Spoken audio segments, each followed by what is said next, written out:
back, folks. Alright, so we're not gonna do any update today because yeah, I still have a lot more cleaning up to do around here, so I don't want to show all this mess over here just yet. That's gonna be for another later date, y'all. But a really sweet package came in today with a lot of good Scion. So I thought I'd do a grafting video for y'all today instead of doing an update video. I'm gonna share everything that I know about grafting with y'all today. Yeah, so what you're looking at right now is a roast apple grafted onto a Java plum, guys. What's even more crazy is that I grafted some wax bamboo on here.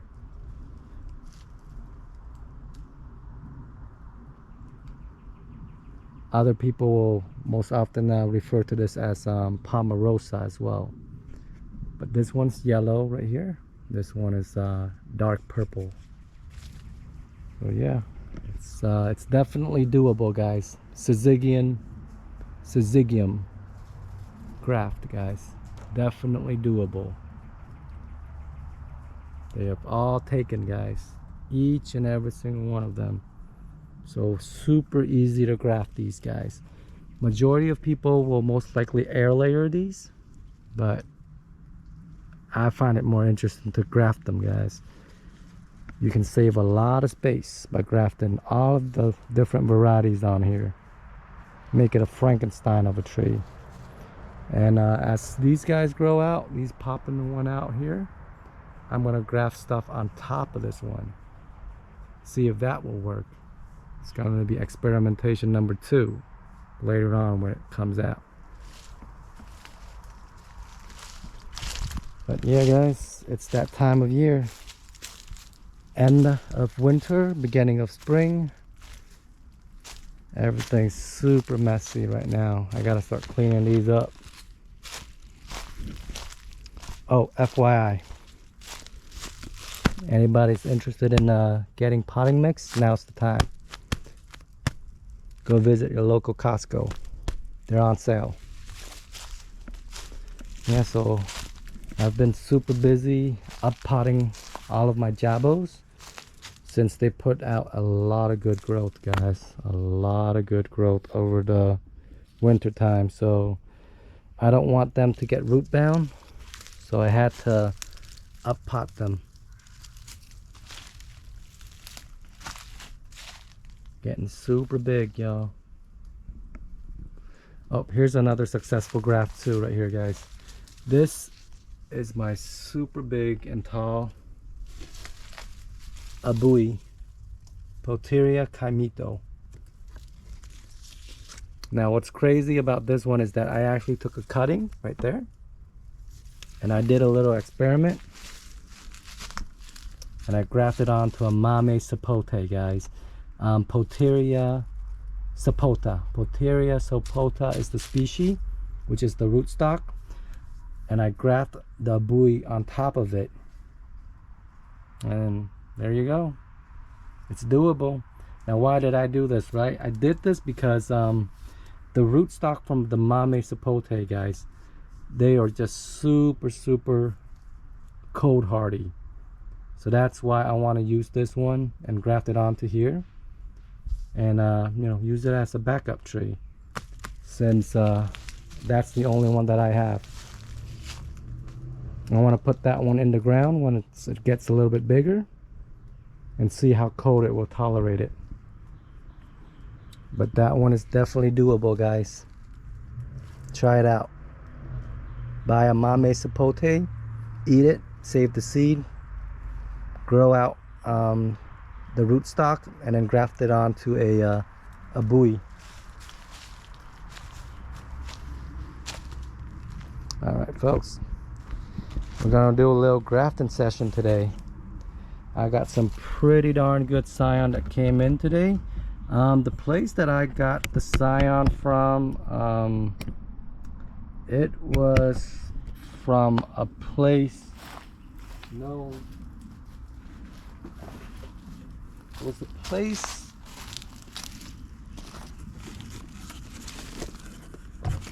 on Etsy, I believe. Yeah, I believe the name was called. Let me see, what is it called again?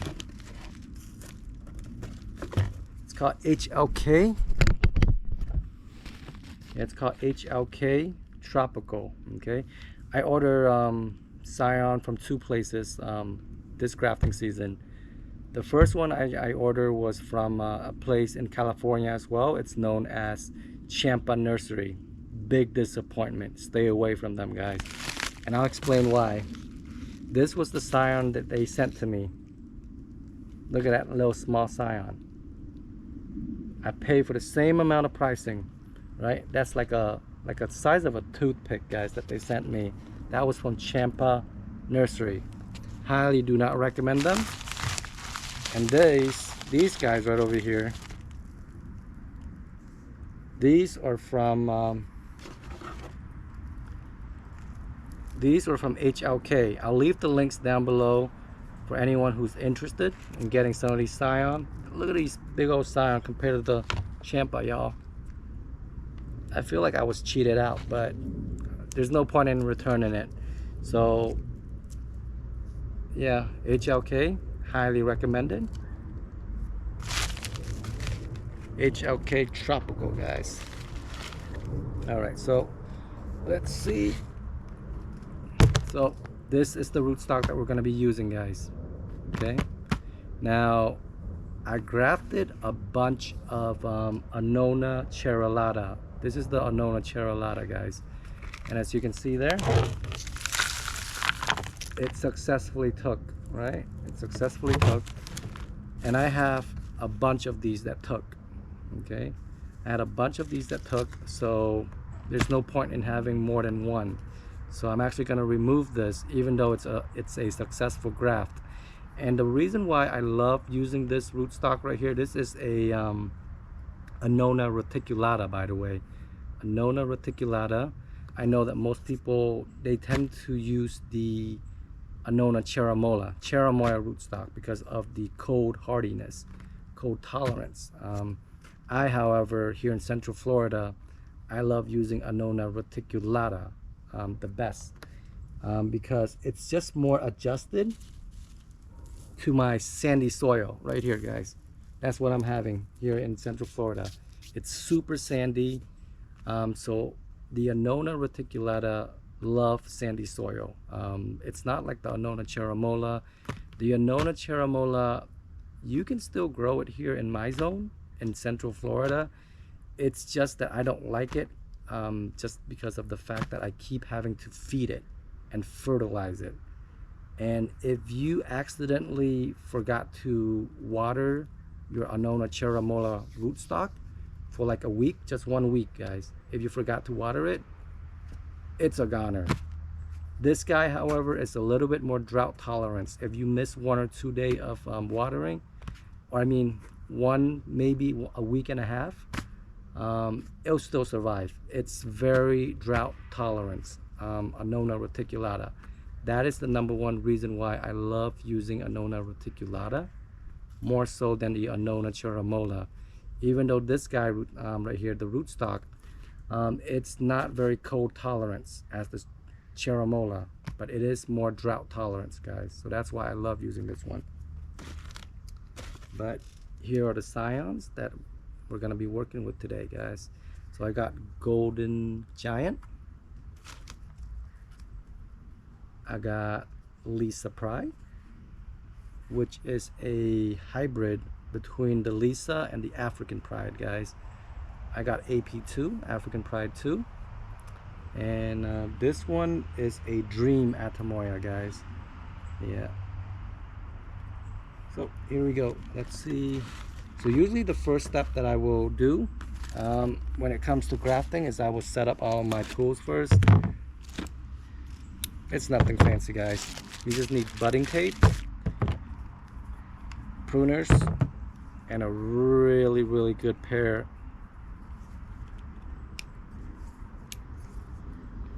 knives right here. Next, you gotta sensitize and just kill all of the bacteria first. I usually just use Lysol. It's the most simplest way.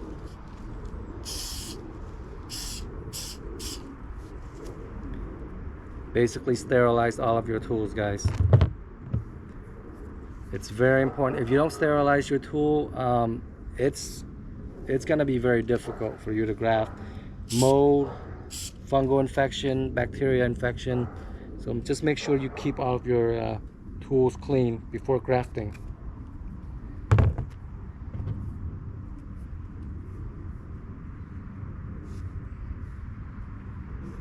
Oh man, that's super dirty. Gotta do it again.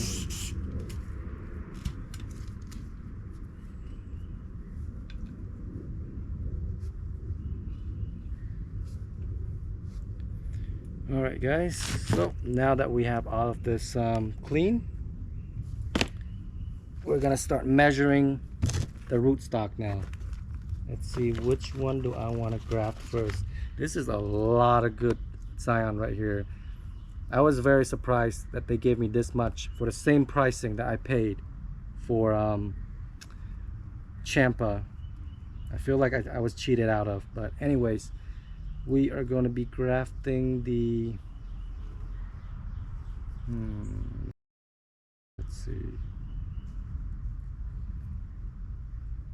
let's see if we can graft the Lisa Pride, guys. Lisa Pride.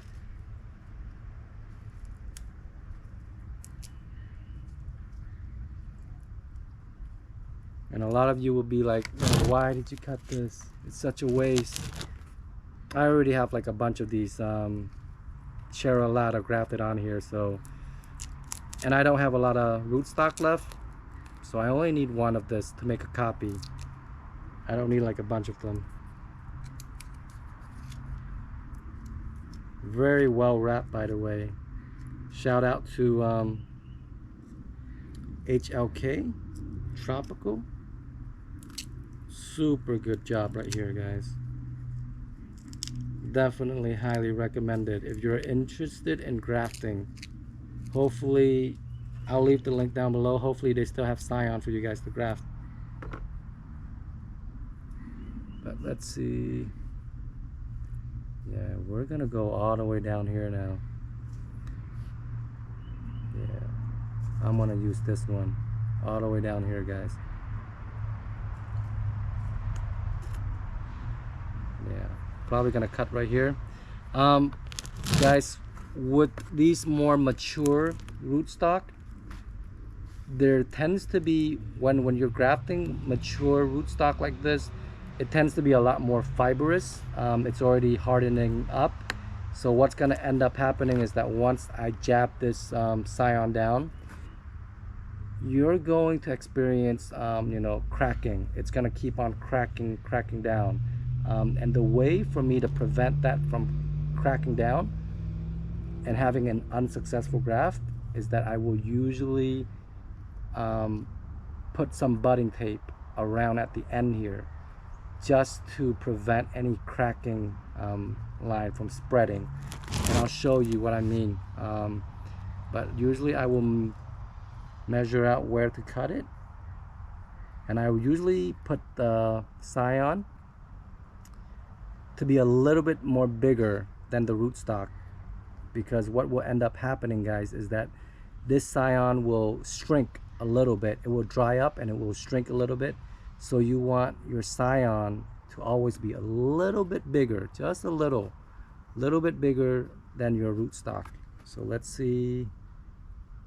Yeah, I'll cut it right here, guys. That's where I'm gonna cut it. Just gonna cut it right there. Okay. And yep, that should be good enough. So this one is the Lisa Pride, and usually I will pick out 2 nodes. I will I will pick 2 nodes to graft it on. I will never use the full scion here. I don't see the point of going any more than 2 nodes, guys, because the longer the scion, to me, it will just takes a lot more energy from the rootstock to feed a longer scion. So usually I will only pick 2 nodes. Any more than that, it tends to be not successful. So I will measure 1 node, 2 node, and that's where I'm going to take my cutting.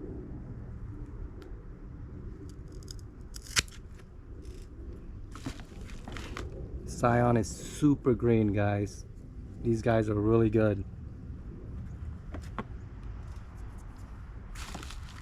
My budding tape.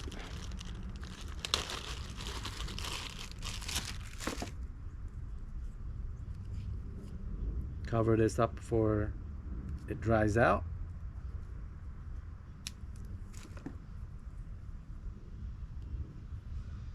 Once that's covered up,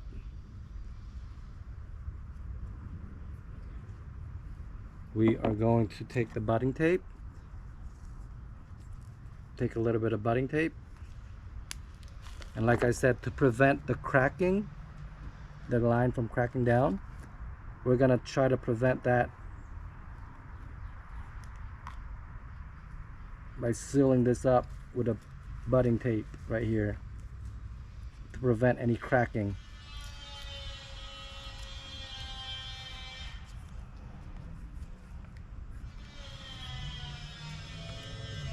Since this is more of a mature, it's already hardened enough. All right, once that's done,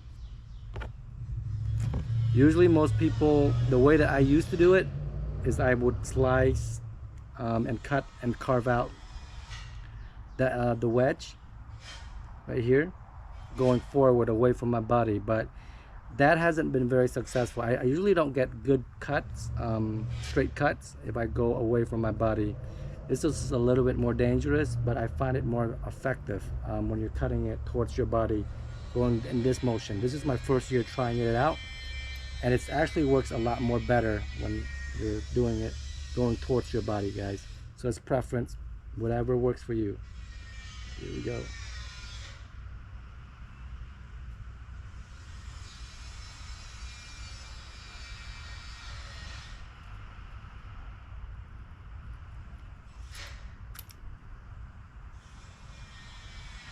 That's one cut.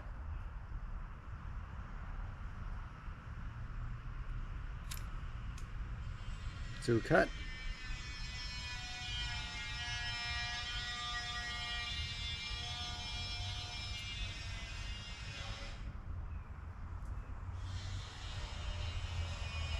That's all you really need, guys. As long as it's straight.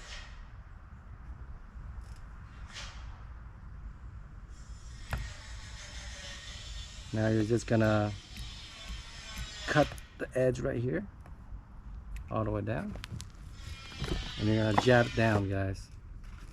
Just make sure that you take the cambium layer and match it up really well.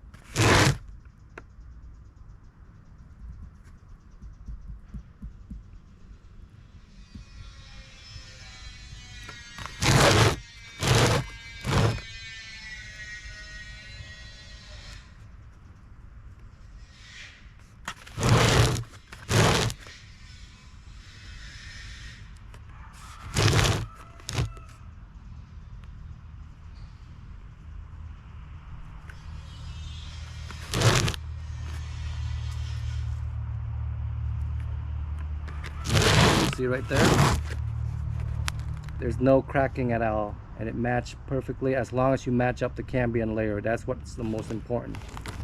Once that's done, you just seal it up, guys. Seal it as tight as you can.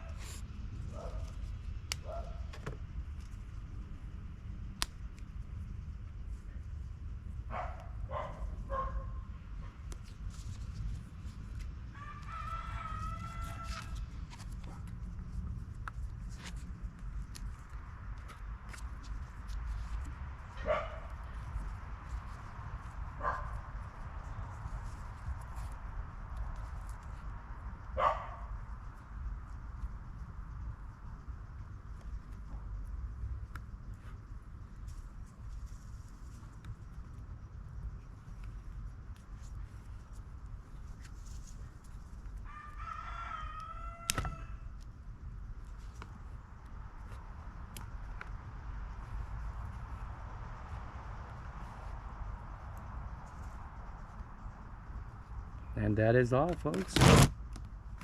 Now with the humid air from Florida, more than likely this is going to take, guys. So more than likely I'm going to have a Lisa Pride Atemoya successfully grafted onto this really superior rootstock, in my own opinion. This is the Annona reticulata, and we're going to label it as well, guys. Let me see if I can find a label.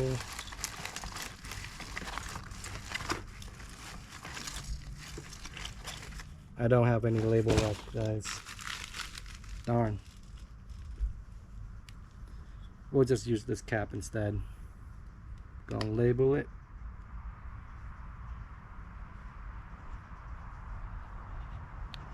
Lisa Pride. There you go, have it, Lisa Pride.